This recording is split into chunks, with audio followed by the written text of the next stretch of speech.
Hey, what's up, everybody? Welcome back to News Dose. And the last couple of days has been a little strange, I'd say, for Xbox. Of course, they just raised the price for Xbox Game Pass, and, there's been a lot of debate about that decision. I talked about it yesterday. You can go check that out if you want, but more or less, I do believe that Xbox Game Pass Ultimate remains the best deal in gaming. But I also think that it raises the bar in what people will expect from that service, considering its much higher entry point, because that middle tier is now a lot less attractive. It's not just that it's getting a $3 raise, it's really that middle tier and not getting day one games. That's the big change. So their first party games will need to be on point going forward. Well, now today, we have a new report going around that basically claims that they will be winding down their console marketing to a degree, and this has led to a lot of speculation about their futures in the console business. But I do think there's an important part of this story that not enough people are necessarily paying attention to. So we are going to get into all of that here in just a moment. Now, we do have some other things to talk about as well. As always, I do have timestamps below. You can skip to whichever part of the video that you would like to watch. But I want to go and start today with what is assumed to be a surprising first-party Nintendo game. Now, when you typically think about Nintendo games, family-friendly sits at the top of that list. That's how they've painstakingly built their brand, which is why this new teaser for Who is Emio is just so shocking. This new mysterious 15-second teaser was posted up on Nintendo's YouTube account, and even has its own webpage on Nintendo's website. That's why it's assumed to be a first-party Nintendo game, or at the very least, a second-party contracted Nintendo game. But as you can see here in this 15-second teaser trailer, it appears to be this very creepy Japanese horror game. I mean, this is just completely unexpected from a company like Nintendo. But you know what? I love it. If there's anything people like to criticize Nintendo for, it's for not taking enough chances with games outside of their staple franchises. Your Marios, your Zeldas, your Kirbys, and this, that, and the other. They like to stick with their well-known mascots. So it's always exciting when they try something completely different. And here, they seem to be attached to a game that's tackling a genre that you just don't think about when you talk about Nintendo. I mean, if you're somebody who wants Nintendo to do something different, well, that's exactly what this game seems to be. And hey, I also have to kind of give a shout out to Nintendo's marketing team, because this 15-second teaser trailer, while it doesn't really tell us much, it's absolutely brilliant. Nintendo's silence on the matter and the mysterious nature of this teaser has just caused this eruption of speculation online. I mean, the questions just kind of ask themselves. They just go on and on and on. Is Nintendo really working on a horror game? And if so, who's the developer? I don't know, though. This trailer is just completely different than what you would expect from Nintendo. But at the same time, maybe the full reveal will introduce a completely different twist than what we're expecting. Let me know what you all think about all of this, though. Do you think Nintendo is actually working or maybe helping out on a horror game? And if so, would you be interested in their take?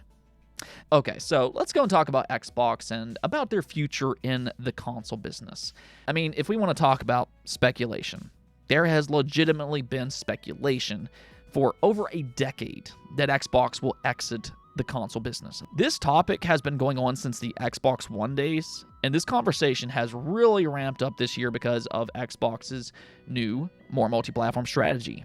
Now, personally, I don't agree with that. And my reason for that is because Xbox has too much tied into their console business. People always like to talk about how Xbox Game Pass is their priority, and, if that's true, then you also need to kind of acknowledge that Xbox Game Pass heavily relies on their console fan base. That's where the majority of their subscriptions are. Now, if you told me PlayStation is suddenly going to allow Xbox Game Pass on PlayStation, well then, okay, sure, this conversation might be a little bit different, but, I think we all kind of know that's just not a realistic outcome in today's space. It's unlikely that PlayStation will allow Xbox Game Pass on the PlayStation 5. So no, I don't think Xbox is going to exit the console business. And that's important to bring up today because Tom Warren on The Verge posted another one of his blogs, and he said something in that blog that has created a lot of noise and a lot of concern online. Suddenly, those rumors that Xbox is winding down and that they're going to exit the console business has reemerged. Now, like I said before, I don't agree with this sentiment. And in this case, I don't like how this report came out, because a lot of outlets are reporting on this as if it's some kind of foregone conclusion, when that's not really what happened. I mean, let's just go and take a look at Insider Gaming's report on this, because I think it summarizes the situation in a neat little bow. It says the marketing plans for Microsoft regarding its Xbox consoles could be changing in a major way. In the latest edition of Tom Warren's The Notepad newsletter, the push to sell Xbox consoles in Europe and other regions could be going the way of the dodo bird. According to a tip Warren received, Microsoft will reportedly stop marketing the Xbox console itself in Europe, the Middle East, and Africa. Instead, the company will focus solely on Xbox Game Pass, Xbox Cloud Gaming, PC, and Xbox controllers. Microsoft has been struggling to sell Xbox Series S and X consoles in many countries across EMEA, and the tipster believes Microsoft will now allocate less console stock to Europe as a result, he says. Warren adds that he hasn't been able to fully verify the information from the tipster and is still looking for more information. And there it is. This is not verified information. And that's kind of my problem with how this is being reported. Now, I'm not saying that it's not true, because it very well might be. There is some logic to it. But at the same time, I feel like this rumor is big enough that it deserved to be fully verified before putting it out in the world and creating hysteria. Because in the off chance that it is wrong, which again, I'm not saying that it is, but if it is, you basically create a drama where there didn't need to be. I don't know. That's just my own personal opinion on how this is currently being reported. But nonetheless, let's talk about the matter at hand. If this turns out to be true, then, I wouldn't really be outright shocked. For starters, even though I don't live there, from my understanding, their marketing hasn't exactly been great over there in the first place.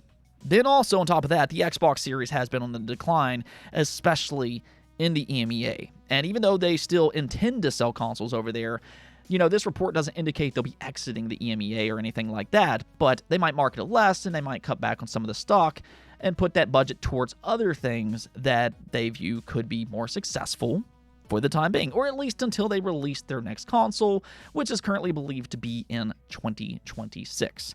By that point, I'd expect them to ramp up marketing once again for their next console generation. But, if you think about it, that might be their plan. Instead of throwing all of their efforts at a declining Xbox Series, Xbox might be looking towards the future and their next generation console, which might be closer than what some of us realize. I watched this video by Samurai Kabiji the other day. I'm going to go and include that video in the description. Go check it out. Big shout out to him. But he noticed that there were only a few games at the Xbox showcase that didn't include Xbox Series labels. Gears of War E-Day, Perfect Dark, State of Decay 3, and Blade. All of these games are speculated to release in 2026 and after. Now, what if the reason that these games did not include that Xbox Series label is because these games are planned to release for their next generation console? If that's true, then that would be more evidence that their next console is actually coming sooner rather than later. Again, 2026 is the current rumor, and that would mean that they will get a big head start on the PlayStation 6 if that's actually their plan. But yeah, even though their marketing might dwindle for the Xbox Series in the EMEA, I don't think that is necessarily clear evidence that they're exiting the console business like some people are taking the news. I don't know, it's just one of those topics that keeps popping up. It's been happening for like the past 10 years. It's happening again today. And I do understand that their more multi-platform future is definitely different for the console business. I understand where some of this conversation is coming from, but by all indication, from Xbox themselves, they did say that they're working on more consoles, and, we might actually hear about that sooner rather than later. Let me know what you all think about this report from Tom Warren, though. Is it a concern for you or not? Now, one last thing I want to talk about before we go is PlayStation, because they just revealed some new PlayStation Plus games for the month of July, and I think this is actually a really, really impressive lineup of games. Yeah, check this out. This includes Remnant 2, Final Fantasy VII Crisis Core Reunion, Mount and Blade 2 Bannerlord, the Jackbox Party Pack 9, Pathfinder Wrath of the Righteous, No More Heroes 3, Travis Strikes Again No More Heroes Complete Edition, Deadcraft, and then Steep. Now for the premium subscribers, you're going to get all of that, plus you're also going to get Job Simulator, Summoner, Ratchet & Clank Size Matters, and then lastly, you have Jean d'Arc. So again, I think that this is a great lineup of games. Remnant 2 was one of the best games that released last year. If you haven't played that game already, definitely go check it out. It's a Souls-like with a completely different twist. It's a third-person shooter, and it surprisingly works very well. It's also a great cooperative game. If you have a couple friends who also have PlayStation Plus, and if you all like the Souls-like genre and third-person shooters, I mean, this is a must-play game. Definitely go check it out. And I can also say the same thing for Crisis Core Reunion. If you are a Final Fantasy VII fan, you need to play this game, especially if you're playing through the Final Fantasy VII remakes. Crisis Core has an interesting story, albeit it's a little convoluted at times, but it's a very important piece to the Final Fantasy VII story. If you're playing through the Final Fantasy VII remakes for the first time, you might be a little confused about who Zack is, but this will give you that context. Then even for the classic games, I'm pleasantly surprised to see both Ratchet & Clank Size Matters and then also Jean d'Arc. These are both PSP games, and this is actually the first classic Ratchet & Clank game available for modern PlayStation consoles. That's actually kind of shocking, but maybe this will open the floodgates for more to come.